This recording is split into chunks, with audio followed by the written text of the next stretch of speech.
plan was executed the way it was supposed to be. You telling me they weren't going to be aiming for OBJ? Yeah, you mean defensively No, or I mean the Browns offensively looking for him somehow.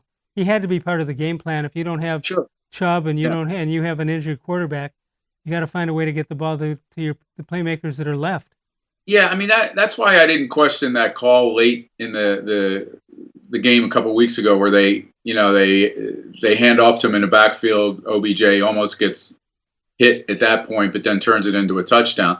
I think I lauded Stefanski for getting the ball in a less risky way to one of his playmakers, and that you still have to do that. One of the things that I had to laugh a little bit about, Les, is that you know all those guys that I know who've played pro football, all of them want to win badly. You'll have every once in a while you'll have bad teammates that don't put as much into it as everybody else.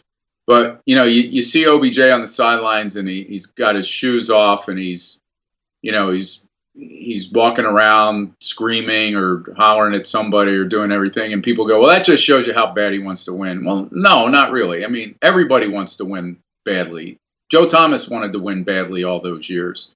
Some guys just handle it better, and I think being 4-2 and 4-1 prior to this, that was the best thing that could happen with Odell Beckham Jr. on the team, because he was in a winning situation, and he still is.